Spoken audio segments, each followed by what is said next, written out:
Akhir. Halo. Hai. Tunggu, tunggu. Oke, lanjut yuk.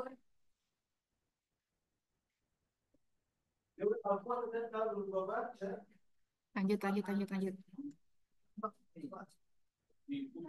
Terakhir ya, terakhir.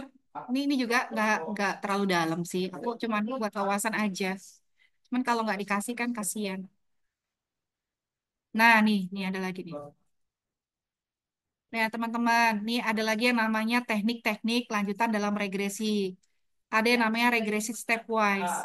Jadi ketika variabel X itu udah banyak gitu ya. Ada 5, 6, 7, 8, 9, 10 gitu kan. Berarti kan dia itu kan tentu saja kan porsinya kan akan sedikit gitu ya. Dia kan dibagi, dia kan membagi membagi nilai gitu kan. Semakin banyak, sebenarnya di sedikit-sedikit sedikit jatahnya dia kan gitu. Bisa jadi jatahnya dia itu jatahnya dia itu apa sayang? Masya Allah. Barokah. Ih, matur suwun. Asih Bu Reta. Ya Allah, sorry, sorry, sorry. Iklan, iklan, iklan, iklan, iklan, iklan. Sorry, iklan. Lanjut, lanjut, lanjut. eh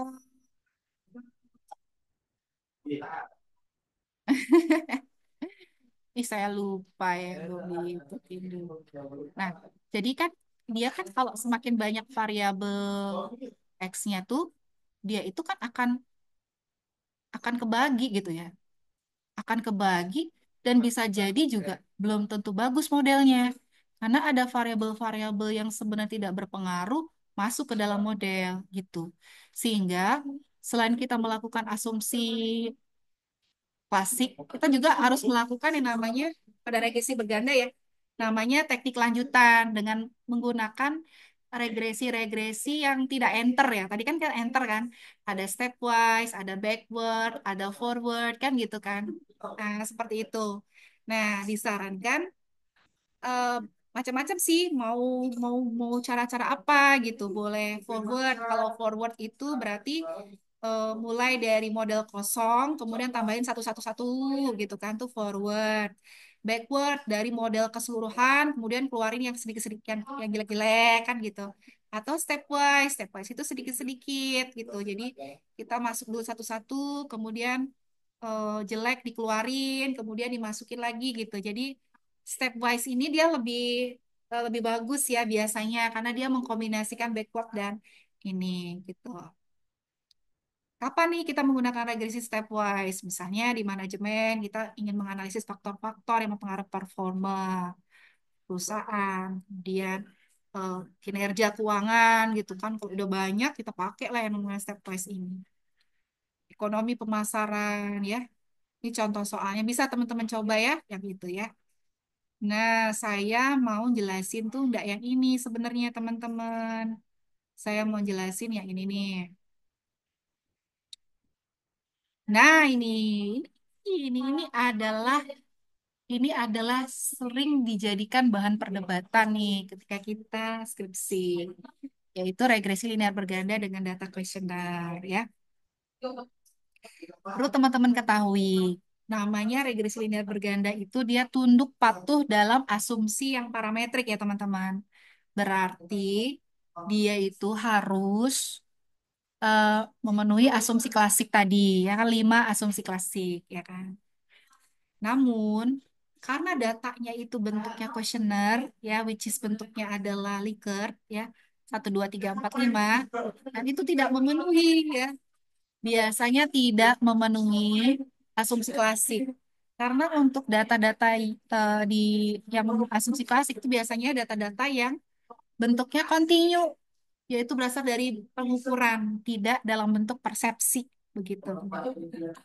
Nah, teman-teman lihat nih contoh nih variabel-variabel yang bentuknya persepsi, misalnya seperti kepuasan pelanggan. Kepuasan pelanggan itu kan nggak bisa kita ukur langsung, ya kan? Dia kan diukur dengan dimensi-dimensi atau indikator-indikator gitu kan. Indikator-indikator dari kepuasan pelanggan itu apa ya? Lihat teori-teori kepuasan pelanggan. Banyak sekali teori-teori yang dimunculkan di situ. Sehingga dari situ kita bisa rumuskan nih kuesioner dari distribusi kepuasan pelanggan itu seperti ini dari penelitian terdahulu. Terus kemudian kualitas pelayanan, harga, kemudahan penggunaan itu juga sesuatu yang bentuknya nggak bisa diukur secara pasti gitu kan. Karena apa? Persepsi gitu kan.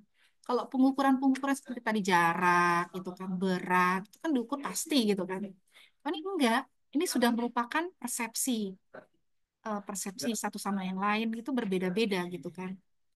Nah, kemudian di buku ini juga menjelaskan karena bentuknya merupakan persepsi dan penentuan dari kuesioner itu adalah tergantung dari penelitian yang dia rujuk gitu kan. Sehingga perlu dilakukan pengujian, validasi dan rehabilitas terlebih dahulu sebelum kita melakukan pemodelan regresi linear berganda, teman-teman. Begitu. Nah, ada uji validasi dan rehabilitas ini untuk memastikan apakah kuesioner itu layak untuk digunakan dalam analisis. Yang pertama adalah validasi ya, validasi. Validasi itu tujuannya adalah untuk mengukur apakah kuesioner ini bisa diukur apa enggak gitu. Pasti ini bisa diukur apa enggak nih? Validasi gitu kan.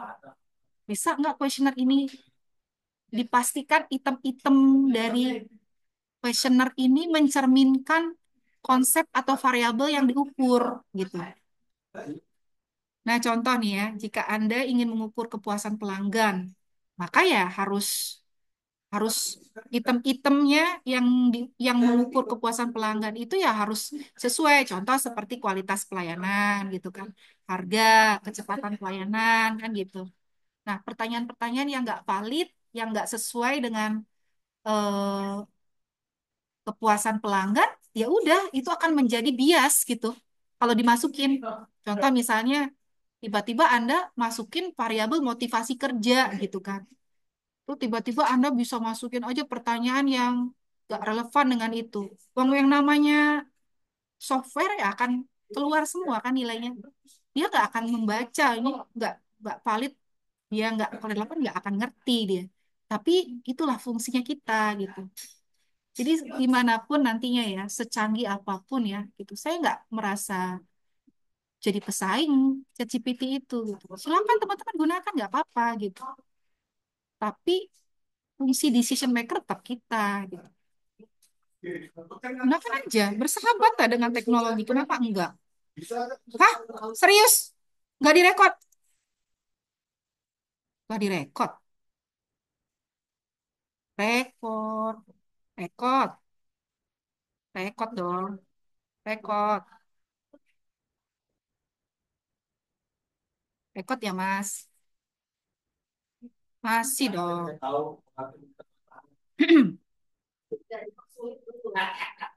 Kita ini aja